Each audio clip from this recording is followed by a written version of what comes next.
தமிழகத்தில் உள்ள பொறியியல் கல்லூரிகளில் கடந்த 29ஆம் தேதி நிலவரப்படி பொதுப்பிரிவு கலந்தாய்வு மூலம் 125 கல்லூரிகளில் ஒரு மாணவர் கூட சேரவில்லை என்பது தெரியவந்துள்ளது.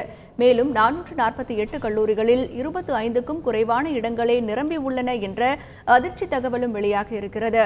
இதுகுறித்து எமது செய்தியாளர் சங்கரன் தரும் கூடுதல் விவரங்களை பார்க்கலாம். பொறியியல் படிப்பிற்கான பொதுப்பிரிவு கலந்தாய்வு கடந்த 23ஆம் தேதி முதல் துவங்கி நடந்து வருகிறது. இதுவரை 50,000 மாணவர்கள் அழைக்கப்பட்டதில் 35,000 மாணவர்கள் மட்டுமே பல்வேறு கல்லூரிகளில் சேர்ந்திருக்கிறார்கள்.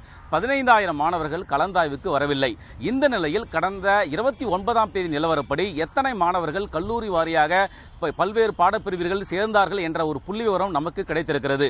அந்த புள்ளி விவரங்கள் அதிர்ச்சி அளிக்கக்கூடியவையாக இருக்கின்றன. அதாவது 125 கல்லூரிகளில் ஒரு மாணவர் கூட அந்த 29ஆம் தேதி நிலவரப்படி யாருமே சேரவில்லை.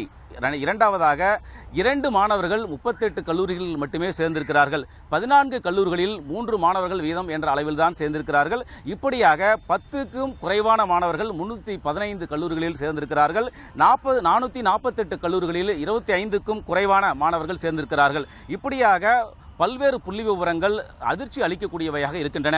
100 விழுக்காடு இடங்கள் ஒரே ஒரு கல்லூரியில் மட்டுமே நிரம்பி இருக்கிறது. அதாவது அண்ணா பல்கலைக்கழகத்தின் கீழ் இயங்கக்கூடிய கிண்டி பொறியியல் கல்லூரியில் மட்டுமே 100 விழுக்காடு இடங்கள் நிரம்பியிருக்கின்றன. இதற்கு அடுத்ததாக அரசு கல்லூரி மற்றும் தனியார் கல்லூரி என 39 கல்லூரிகளில் 75 விழுக்காட்டிற்கும் அதிகமான இடங்கள் நிரம்பியிருக்கின்றன.